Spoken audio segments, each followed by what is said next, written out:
तो बच्चों पढ़ाई में डाउट आते हैं, सोल्व नहीं हो पा रहे, घबराओ मत, इसका सॉल्यूशन है डाउटनेट ऐप। जिस भी सवाल में आपको डाउट है उस क्वेश्चन की फोटो खींचो, क्रॉप करो और 5 सेकंड के अंदर अंदर आपको उसका वीडियो सॉल्यूशन मिल जाएगा, वो भी बिल्कुल फ्री में। यानी अब आप पूछिए अपने अनलिमिटेड सवाल कहीं भी कभी भी। अब चाहे आपका सवाल 6ठी से 12वीं IIT JEE नीट या फिर CBSE यूपी बिहार राजस्थान या अन्य किसी भी स्टेट बोर्ड का हो, कोई भी सब्जेक्ट हो, physics chemistry math biology science, आपके सभी सवालों के जवाब मिलेंगे केवल डाउटनेट ऐप पर। साथ ही डाउटनेट ऐप पर चल रही है क्लास 9वीं से 12वीं IIT JEE नीट के बच्चों के लिए ऑनलाइन क्लासेस, जिनका हिस्सा बनकर देश के सभी राज्यों से बच्चे लेकर आए रैंक फर्स्ट। तो आज ही डाउटनेट ऐप इंस्टॉल करो, अपने सभी डाउट भगाओ और टॉप रैंक ले आओ।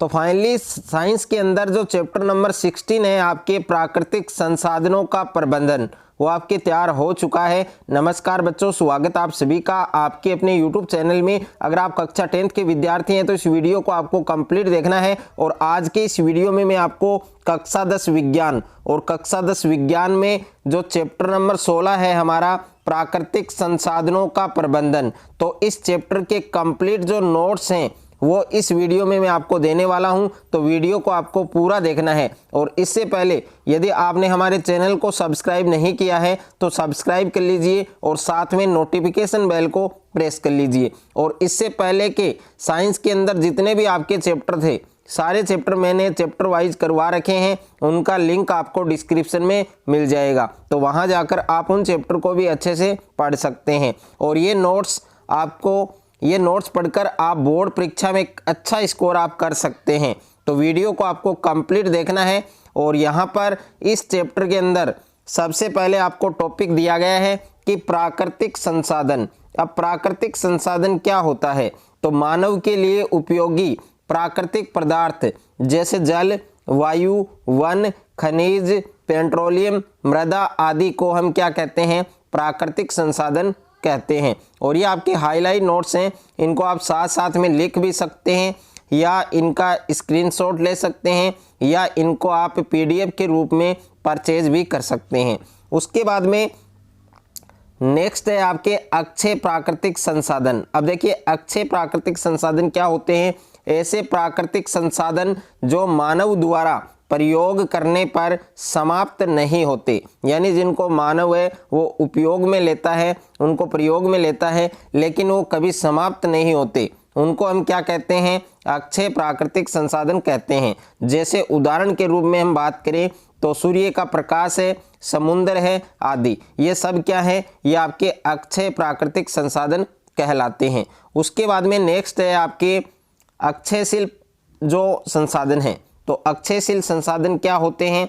तो ऐसे संसाधन जो मनुष्य के प्रयोग करने पर धीरे धीरे समाप्त हो रहे हैं, उसे हम क्या कहते हैं? अक्षयशील प्राकृतिक संसाधन कहते हैं। जैसे खनिज, कोयला आदि, ये सब क्या हैं? ये आपके अक्षयशील प्राकृतिक संसाधन कहलाते हैं। उसके बाद में नेक्स्ट टॉपिक है हमारा प्राकृतिक संसाधनों का प्रबंधन। अब देखिए प्राकृतिक संसाधन है, उनका प्रबंधन है, उनको हम किस प्रकार से मैनेज कर सकते हैं? तो प्राकृतिक संसाधनों को बचाए रखने के लिए इसके प्रबंधन की आवश्यकता होती है ताकि यह अगली कई पीढ़ियों तक उपलब्ध हो सके और संसाधनों का शोषण न हो। पर्यावरण को बचाने के लिए राष्ट्रीय और अंतर्राष्ट्रीय अधिनियम हैं, वो भी इनके लिए बनाए गए हैं। तो सबसे पहले हम बात करेंगे आपके गंगा सफाई कार्य योजना, यानी गंगा कार्य योजना। और ये बोर्ड एग्जाम में काफ़ी बार आपके पेपर के अंदर आ चुकी है। तो गंगा कार्य योजना क्या है, इस पर टिप्पणी लिखिए। तो इस प्रकार से आपके जो क्वेश्चंस हैं वो एग्जाम में आ सकता है। तो इसको आप कंप्लीट अच्छे से तैयार करें कि गंगा को प्रदूषण से मुक्त कराने के लिए गंगा सफाई योजना सन 1985 में शुरू की गई थी। कि गंगा को प्रदूषण से मुक्त कराने के लिए गंगा सफाई योजना है वो सन 1985 में शुरू की गई थी। कई करोड़ की लागत वाली यह योजना गंगा जल की गुणवत्ता को बनाए रखने के लिए प्रारंभ की गई।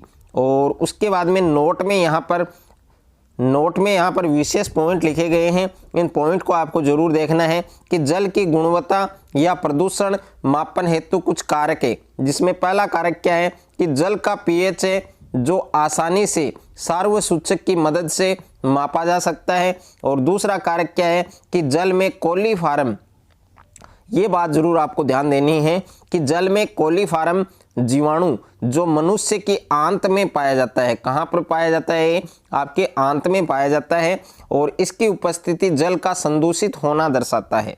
यानी जो जल में कोलीफॉर्म जीवाणु पाया जाता है और मनुष्य की आंत के अंदर ये पाया जाता है, जो क्या उपस्थिति दर्शाता है कि जल का संदूषित होना। ओके, तो यह बात आपको जरूर ध्यान रखनी है।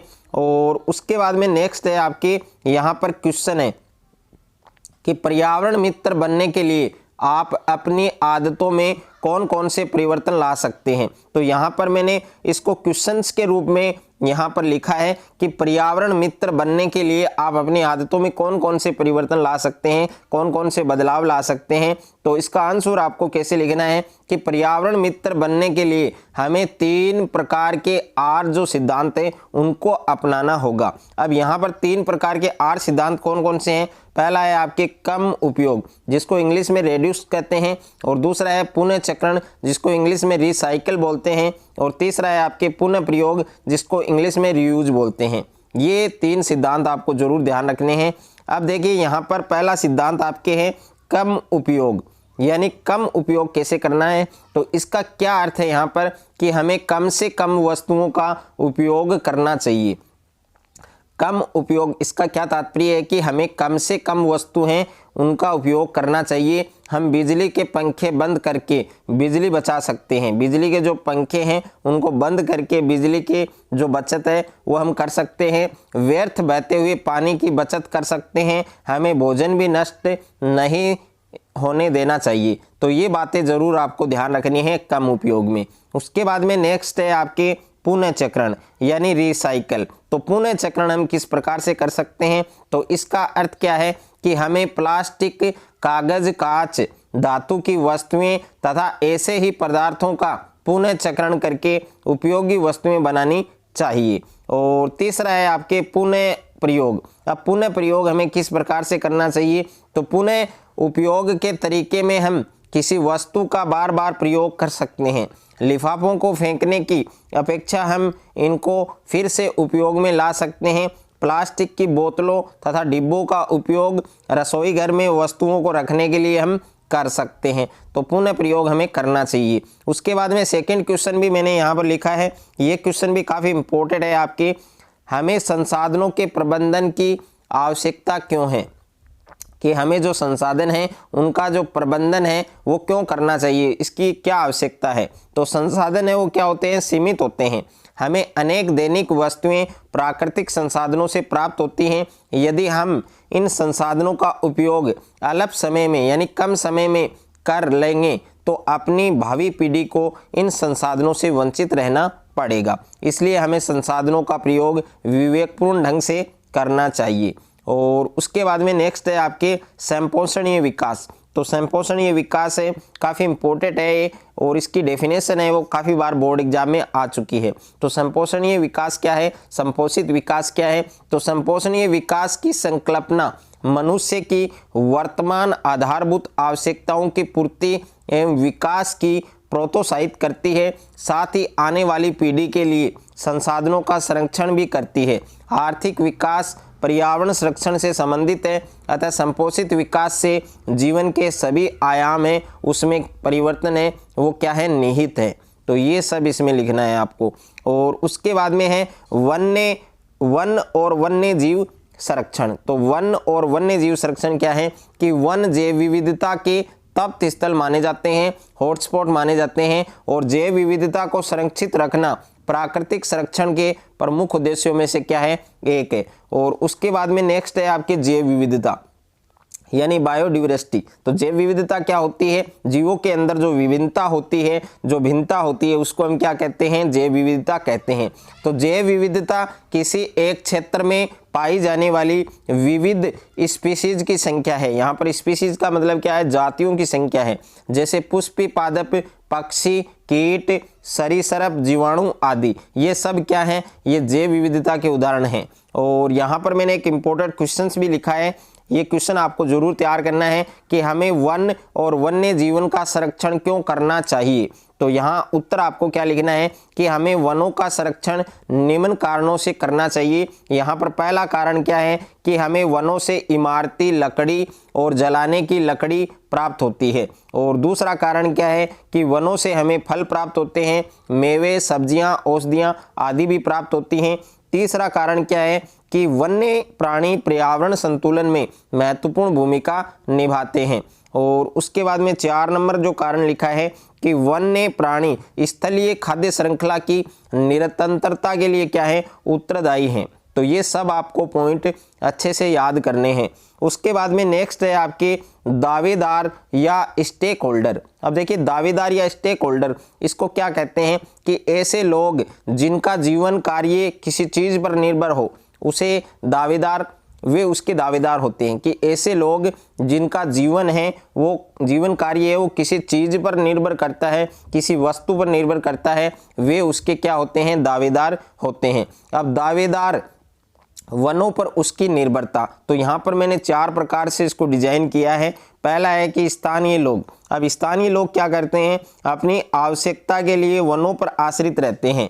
और सरकारी वन विभाग, सरकार जिसके पास वनों का स्वामित्व है तथा वनों को नियंत्रित करते हैं। तीसरा है उद्योगपति जो वनों से प्राप्त उत्पादों का उपयोग करते हैं। और 4 नंबर है आपके वन्य जीवन व प्रकृति प्रेमी, तो जो प्रकृति को बचाना चाहिए। तो इस प्रकार से मैंने दावेदार को यहाँ पर 4 प्रकार से डिवाइड किया है, इसको भी आप अच्छे से याद करिए। उसके बाद में है आपके चिपको आंदोलन। अब देखिए चिपको आंदोलन भी आपके 2012 के बोर्ड पेपर में 13 में 15 में काफ़ी बार आपकी रिपीट हो चुका है। तो चिपको आंदोलन के बारे में आपको संपूर्ण अच्छे से याद करना है। जो मैं आपको करवा रहा हूँ इसमें आपको वही लिखना है। तो गढ़वाल के रेनी नामक गांव की महिलाओं ने वनों के ठेकेदारों द्वारा काटे जाने का विरोध किया और उन्होंने पेड़ों से लिपटकर उनकी क्या की, रक्षा की। और उनके इस प्रयास से स्थानीय वन उजड़ने से बच गए और इस घटना को चिपको आंदोलन नाम दिया गया। तो चिपको आंदोलन है ये आपको कंप्लीट याद करना है। उसके बाद में है बांध। अब देखिए बांध क्या है, तो बांध से भी आपके काफ़ी क्वेश्चंस हैं वो इस बार उठने वाले हैं। तो बांध क्या होती है, बांध में जल संग्रहण काफ़ी मात्रा में किया जाता है जिसका उपयोग सिंचाई में ही नहीं बल्कि विद्युत उत्पादन में भी किया जाता है। और यहाँ पर 3 प्रकार हैं इसके। पहला प्रकार है टिहरी बांध। टिहरी बांध जो नदी भागीरथी जहाँ गंगा, ओके।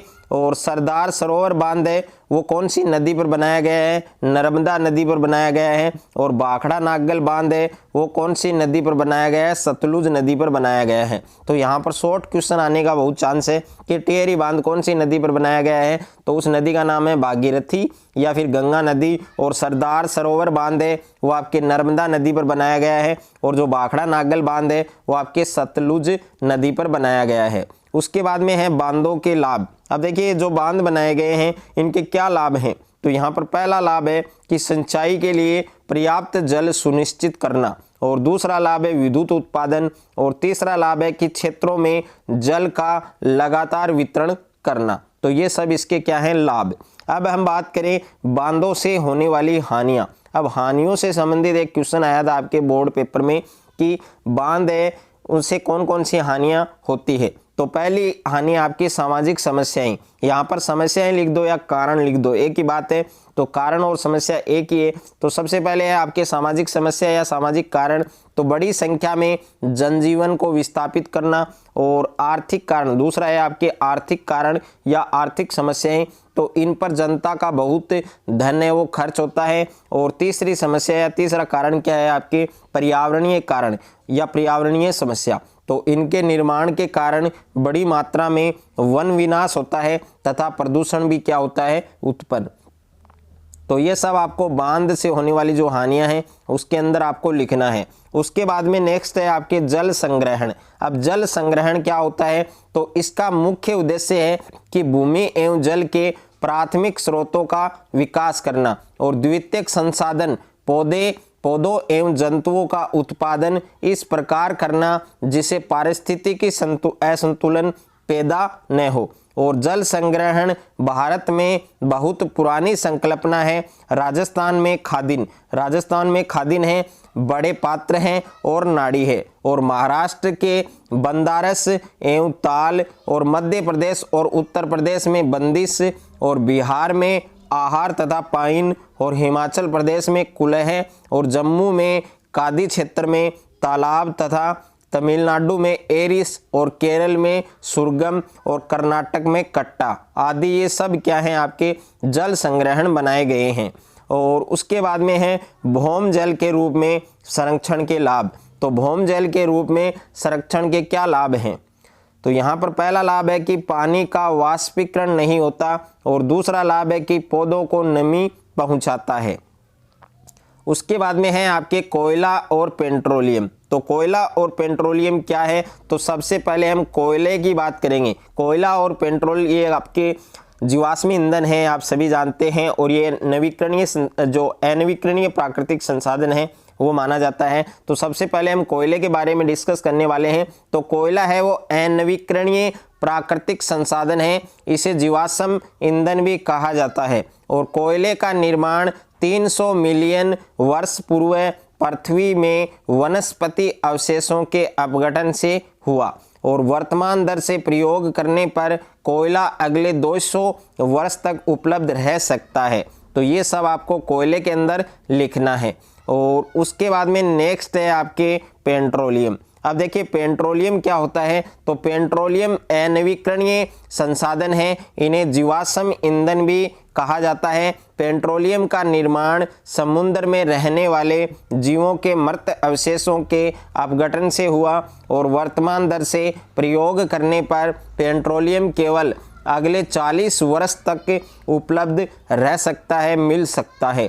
और उसके बाद में नेक्स्ट है आपके जीवाश्म ईंधन के प्रयोग से होने वाली हानियां। तो जीवाश्म ईंधन के प्रयोग से होने वाली हानियां कौन कौन सी हैं? जिसमें पहली हानि है आपके वायु प्रदूषण। और वायु प्रदूषण में कोयले और हाइड्रोकार्बन के दहन से बड़ी मात्रा में carbon monoxide, carbon dioxide, nitrogen oxide उत्पन्न होती हैं, जो वायु को क्या करती हैं? प्रदूषित करती हैं। ये सब आपको वायु प्रदूषण में लिखना है। और उसके बाद में देखिए दूसरी जो हानि है वो ये होती है बीमारियां। इससे क्या होती है? बीमारियां उत्पन्न होती हैं। यह प्रदूषित वायु कई प्रकार की श्वसन समस्याएं उत्पन्न करती हैं, जैसे कई रोग भी उत्पन्न होते हैं, जैसे हम बात करें दम्मा और खांसी। और तीसरी जो समस्या है, तीसरी जो हानि है वो है वैश्विक उष्मण। वैश्विक उष्मण में क्या होता है कि जीवाश्म ईंधनों के दहन से CO2 गैस उत्पन्न होती है, जो ग्रीन हाउस गैस है, और विश्व उष्णता उत्पन्न करती है। और लास्ट है आपके जीवाश्म ईंधन के प्रयोग को सीमित करने के उपाय। तो यहाँ पर जीवाश्म ईंधन की हमने बात की है, कोयला और पेट्रोल, ये सब किसके अंदर आते हैं? आपके जीवाश्म ईंधन के अंदर आते हैं, जो आपके अनवीकरणीय प्राकृतिक संसाधन है। और यहाँ पर हम बात करें जीवाश्म ईंधन की, तो जीवाश्म ईंधन के प्रयोग को सीमित करने के क्या क्या उपाय हो सकते हैं? तो यहाँ पर पहला उपाय है कि जिन विद्युत उपकरणों का उपयोग नहीं हो रहा है उनका स्विच बंद करें। और दूसरा है कि घरों के अंदर CFL है उसका उपयोग करना चाहिए, जिससे बिजली की हम ज़्यादा से ज़्यादा बचत कर सकते हैं।